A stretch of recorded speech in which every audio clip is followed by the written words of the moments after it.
Friendships are vital, but can be hurtful too. If you don't feel supported, or if the relationship drains you, you may be in an unhealthy relationship. Here, how to recognize a toxic problem and get out with your dignity intact. A few years ago, I found myself struggling with a long-time friendship.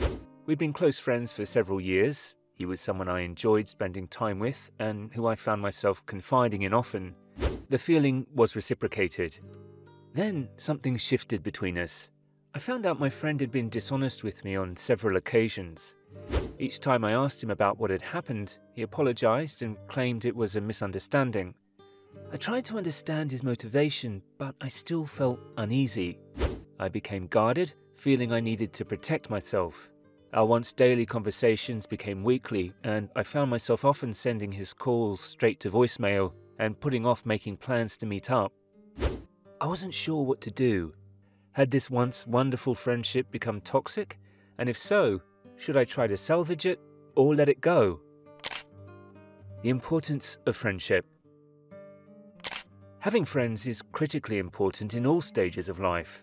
Friendships add to the quality of our life, providing socialization, emotional support, and helping us to feel less alone in the world.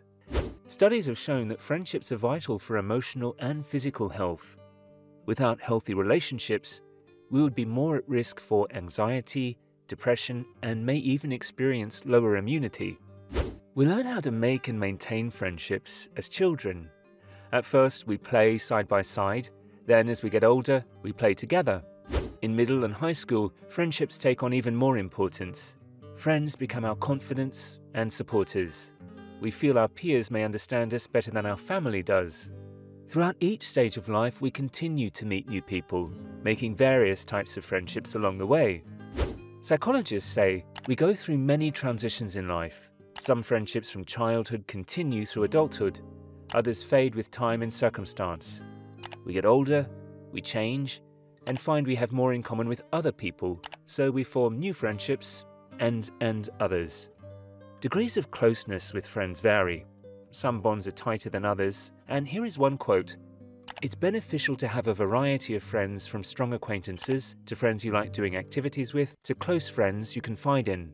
While people may worry, do I have enough friends? Usually the quantity is less important than the quality. Having a lot of friends makes some people happy, while others are more comfortable with a few close friends. Hey, meanwhile, thank you for hitting the subscribe and like button. It helps me so much. I appreciate it. Now, let's continue with, what are the signs of a healthy friendship? Friends have fun together and bring out the best in each other. Usually, friends have things in common, but sometimes people connect despite their differences and have very strong friendships. In healthy friendships, both parties support one another and bring out the best in each other. They root for one another, celebrate successes together, and support each other in tough times. Friends are honest, but not judgmental of one another. They listen, offer advice when asked, and help out in a crisis. They trust each other and are trustworthy of each other's confidences. Friends are genuinely excited to be with one another. They are responsive and reliable, whether they are getting together in person, talking on the phone, or communicating through a text. They prioritize each other, following through on plans. A healthy friendship doesn't necessarily mean that you always agree with one another. Psychologists say the trajectory of any relationship, including a friendship, should be expected to have ups and downs. You may not always get along, and there may be times when you need to take some space. But you should be able to communicate with each other, to be comfortable sharing feelings, and feel listened to when you voice concerns. What are the signs of a toxic friendship? Simply put, friendship should make you feel happy, strong, and confident. In toxic friendships, there tends to be a lot of anxiety, sadness, and stress. So here's another quote in this case. If you feel drained rather than refreshed after being together, or relieved when they cancel plans, this is a sign that the friendship may be in trouble.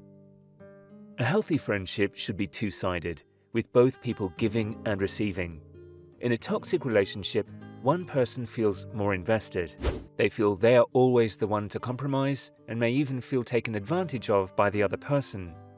While conflict isn't necessarily a bad thing, Constantly arguing or feeling you need to suppress your feelings to avoid an argument is indicative of problems in a friendship.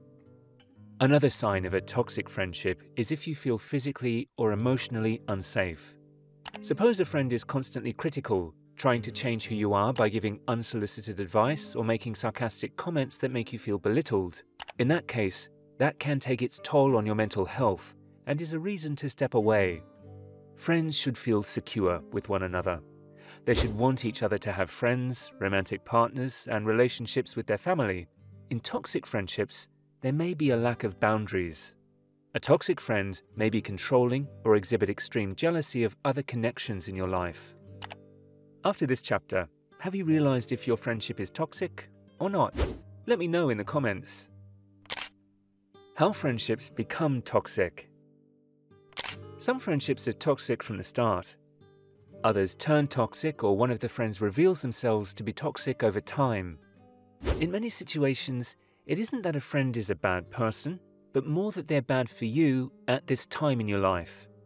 Sometimes we overuse the phrase toxic friend, when what we mean is that we don't fit together anymore, or our interests no longer align. In a toxic friendship, there is a lack of emotional support. One or both friends no longer feel comfortable being themselves. Boundaries are continually crossed, even when you outline what you're feeling or need. A toxic friend may seem nice in the beginning. After all, if they weren't, you wouldn't want to be friends with them. But over time, you realize this friend can't be happy for you and doesn't have your best interests at heart. The friendship begins to feel very one-sided, and you don't trust them to keep your confidences. Instead of making you feel happy and confident, toxic friendships can negatively impact your physical and emotional well-being. Unhealthy friendships drag you down and deplete your energy. Is the friendship worth saving? The first step when a friendship doesn't feel right is to take a step back. Often just taking a break can provide some clarity. Once you've taken some time apart, it might be beneficial to have an honest conversation. A quote, "People may feel uncomfortable talking about their feelings, so instead they just disappear." I'm not a fan of ghosting in any relationship, especially the ones you once valued. The person may have no idea what happened, or it might be a miscommunication that could be resolved if the parties spoke. Many people use the excuse, "I'm not confrontational," as a reason not to talk to a friend about an issue. Honest, open conversations can be uncomfortable, but a confrontation can be constructive if both parties come in with an open mind and a willingness to actively listen to one another. By active listening, I mean wanting to understand the other person's perspective. We advise you to put curiosity before judgment.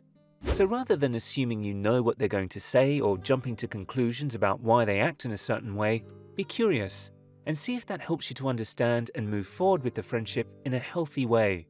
Be honest about the boundaries you need to feel safe in the relationship. Make it clear that you will not accept certain behavior. If your friend continues to treat you in the same way, it's time to take a more permanent step back from the relationship. Letting go. Ultimately, my friend and I had an honest, productive conversation that I initiated.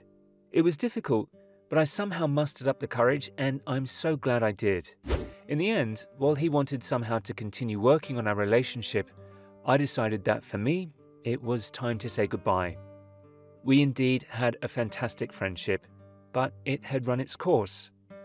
The relationship no longer made me feel good.